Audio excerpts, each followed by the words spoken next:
Welcome to Scratch Imagination. I'm thrilled to have you here tonight as we embark on a journey into the mysterious and enchanting world of the City of Shadows. This story is crafted to help you unwind, relax, and drift into a deep, restful sleep. Before we begin, I have a few tips to enhance your experience. Find a quiet and comfortable place where you can fully relax. Dim the lights, lie down, and take a few deep breaths to settle in. As you listen, let the words paint vivid pictures in your mind and allow the calm, soothing narrative to guide you into tranquility. If you haven't already, please subscribe to Scratch Imagination and hit the bell icon so you never miss a story. Your support helps us bring more enchanting tales to life.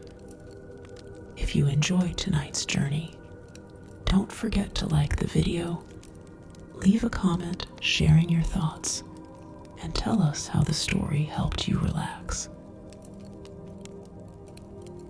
Thank you for being here, and let's delve into the shadows together, where mysteries await and dreams come alive. Now, close your eyes, relax, and let the adventure begin.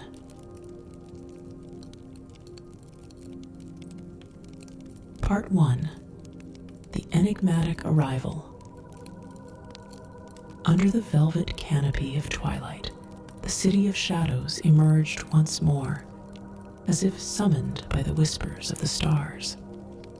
This city, elusive and capricious, wandered through the annals of time and space, appearing and disappearing at the whim of some ancient, unseen force.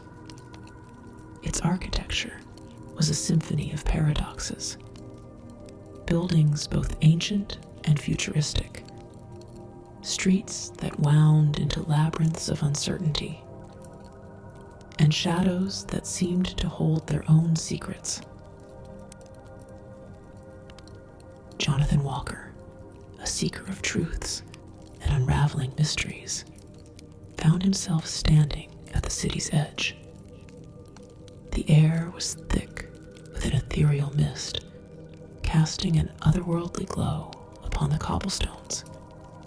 He had been drawn here by a dream, a vision that had haunted his nights, urging him to uncover the secrets that lay within the heart of this enigmatic city.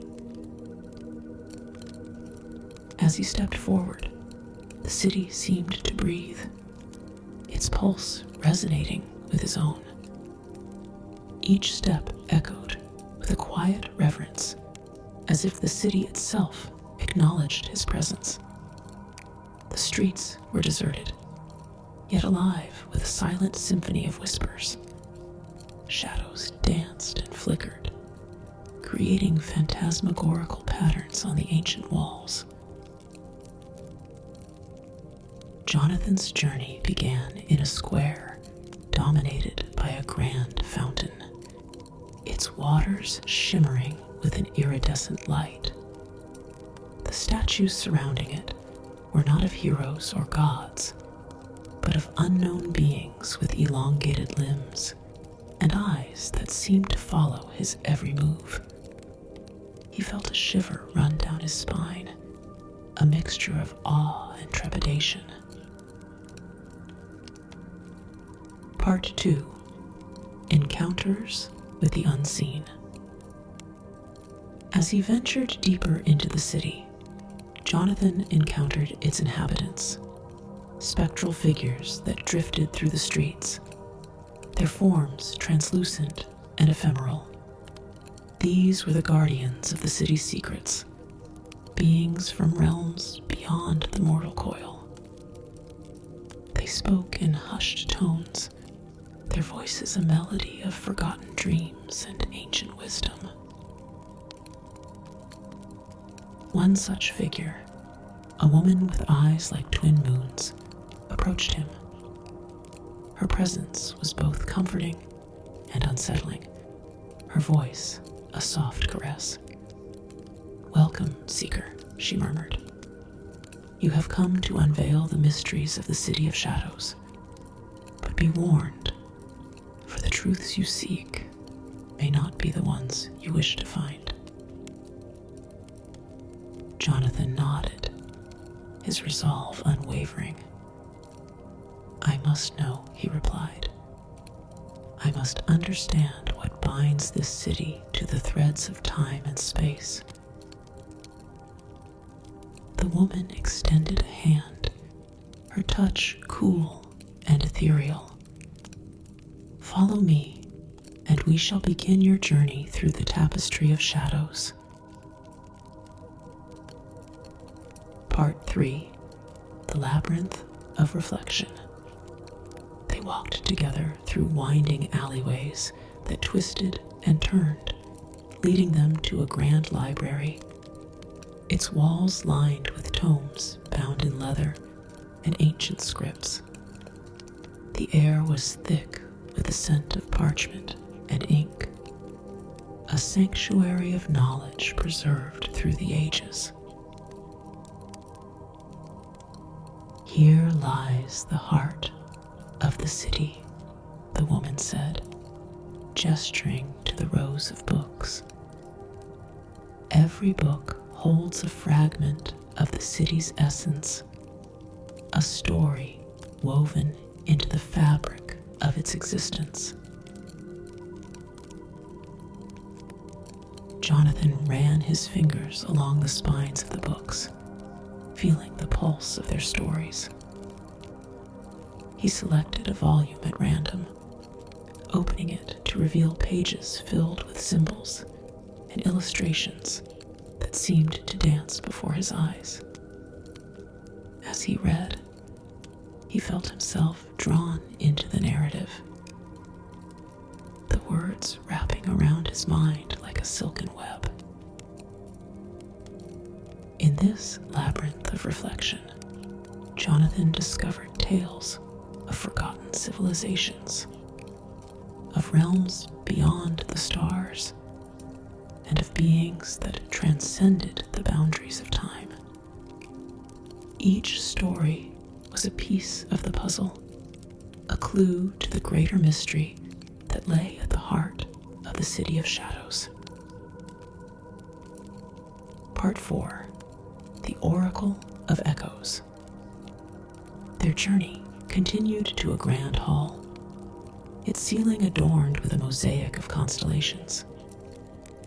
At its center stood the Oracle of Echoes, an ancient being with eyes that glowed with the light of 1,000 stars. The oracle's voice was a symphony of harmonies, each note resonating with the very essence of existence. "Jonathan Walker," the oracle intoned, "you seek the truth of this city, but you must first understand the truth of yourself. For the City of Shadows is a reflection of your soul, a mirror to your innermost thoughts and fears." Jonathan felt a weight settle upon him, the enormity of the oracle's words sinking in. "What must I do?"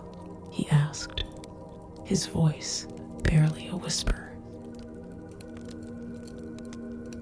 The oracle extended a hand, and in its palm appeared a shard of obsidian, dark and gleaming. "Take this and journey to the heart of the city. There, you will find the answers you seek. But be prepared, for the path is fraught with challenges that will test your very being." Part 5. The Descent into Darkness. With the shard in hand, Jonathan ventured deeper into the city, guided by an unseen force. The streets grew narrower, the shadows darker, as if the city itself was testing his resolve. He felt the weight of the shard, its presence both a comfort and a burden. As he walked, he encountered visions of his past, moments of joy and sorrow, triumph and defeat. Each vision was a reminder of the life he had lived, the choices he had made. He realized that the city was not just a place, but a manifestation of his own psyche, a labyrinth of his own creation. At last, he reached the heart of the city, a grand chamber filled with a pulsating light. In its center stood a pedestal upon which rested a crystal of pure light. Jonathan approached, the shard of obsidian in his hand resonating with the crystal's glow. Part 6. The Revelation. As he placed the shard upon the pedestal, the chamber filled with a blinding light. Jonathan felt a surge of energy, a connection to the very fabric of the universe. In that moment, he understood. The City of Shadows was a nexus of realities, a convergence of worlds and dimensions. It was a place where the boundaries of existence blurred, where the past, present, and future coalesced. Jonathan saw visions of other seekers, other souls drawn to the city by their own quests for truth. He realized that the city's secrets were not just about its own existence, but about the nature of reality itself. The City of Shadows was a mirror, reflecting the infinite possibilities of the cosmos. Part 7. The Return. With this revelation, Jonathan felt a sense of peace wash over him. He had found the answers he sought, and in doing so, had uncovered deeper truths about himself and the universe. As the light faded, he found himself back at the city's edge, the mist lifting to reveal a world bathed in the soft glow of dawn. The City of Shadows had once again vanished, leaving behind only the memory of its mysteries. Jonathan stood for a moment, reflecting on his journey. He knew that the city would call to him again, that its secrets were endless, and that his quest for understanding would continue. With a deep breath, he turned and walked away, the echoes of the city's wisdom resonating within him. The City of Shadows had revealed its truths, and in doing so, had illuminated the path ahead, a journey not just through the city, but through the very essence of existence. Part 8. The Endless Echo. As the days turned into weeks, Jonathan's life took on a new rhythm. The ordinary world seemed to pulse with the echoes of his journey through the City of Shadows. Every shadow held a whisper of the city's secrets. Every moment, a potential doorway back to that realm of endless possibilities. In his dreams, he returned to the city, each visit revealing new layers of its mysteries. He saw other seekers, each on their own path, each drawn to the city by a force beyond understanding. He felt a kinship with these souls, their quests intertwining with his own. Part 9. The Veil of Reality. One evening, as the sun dipped below the horizon, Jonathan felt a familiar pull. The air grew thick with the scent of jasmine and rain, the sky a tapestry of swirling colors. He followed the call, his steps guided by an unseen hand, until he found himself standing before an ancient oak tree, its branches reaching out like the arms of a welcoming friend. The tree's bark was etched with symbols, runes that glowed with a faint, otherworldly light. Jonathan placed his hand upon the trunk, feeling a warmth spread through his body. The world around him shimmered, the veil of reality thinning until he stood once more in the city of shadows. Part 10.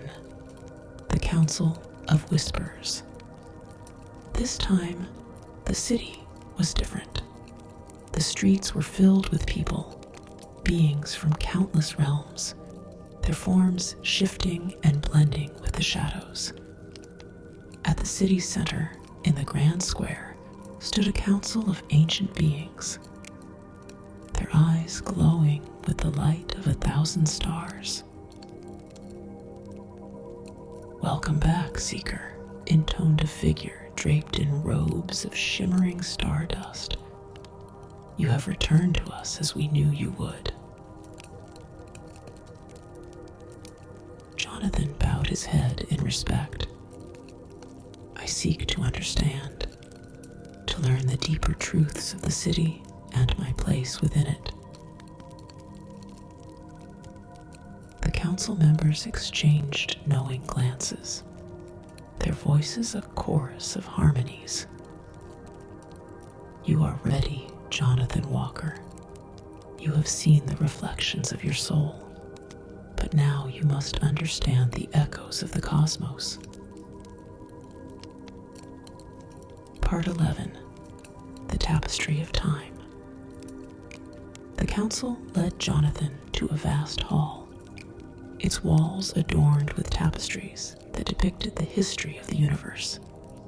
Stars were born and died in a dance of creation and destruction. Civilizations rose and fell, and through it all, the city of shadows stood as a silent witness.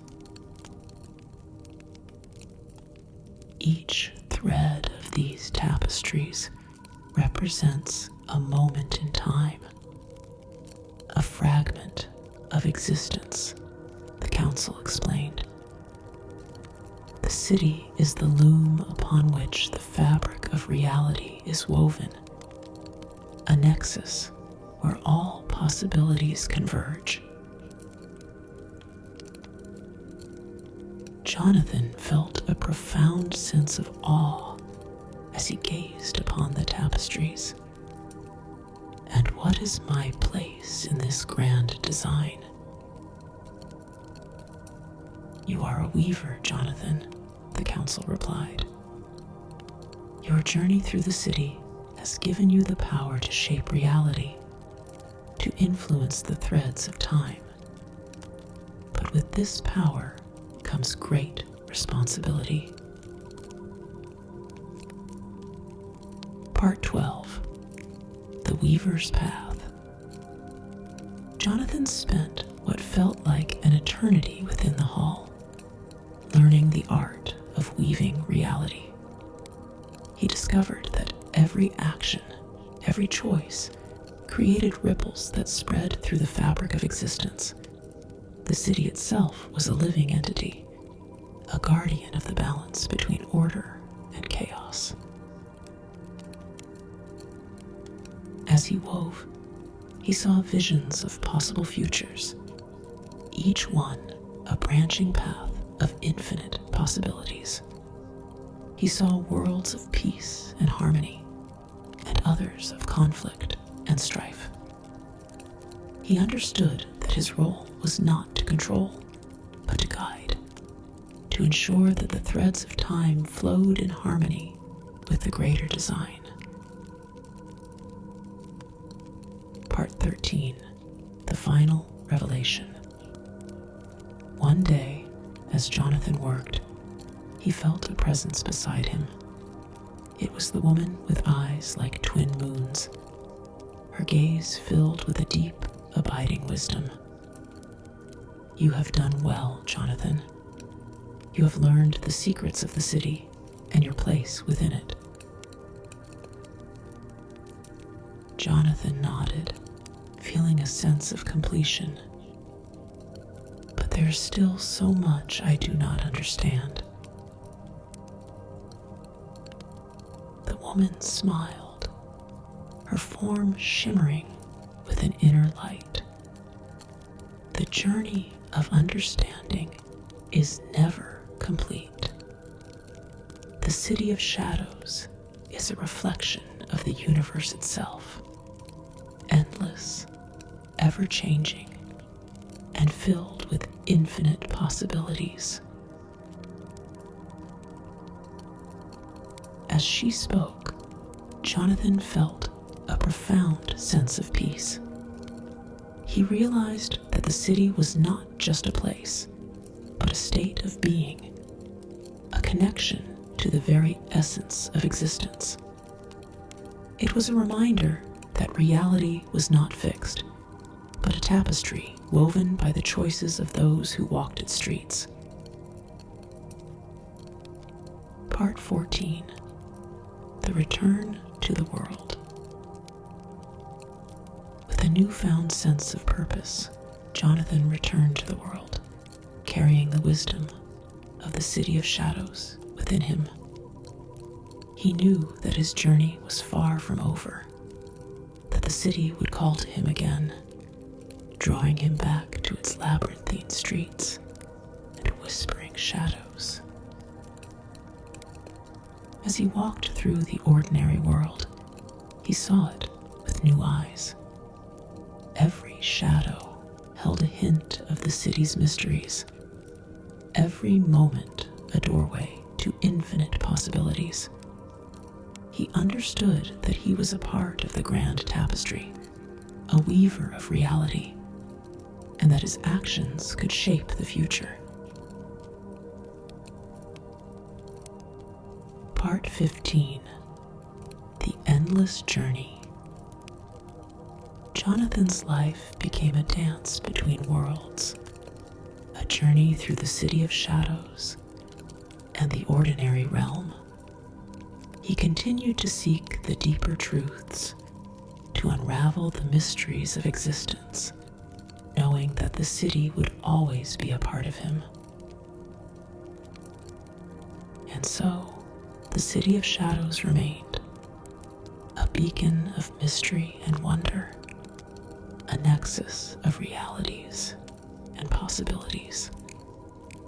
For those who dared to seek its secrets, it offered a journey of self-discovery and enlightenment, a path to understanding the very essence of existence. Jonathan Walker, the seeker of truths, walked this path with an open heart and a curious mind, knowing that the journey was endless and that the City of Shadows would forever be his guide. The City of Shadows, with its endless mysteries and timeless wisdom, stood as a testament to the boundless possibilities of the universe. It was a place where seekers could find themselves, where the past, present, and future converged, and where the echoes of existence whispered their secrets to those who dared to listen.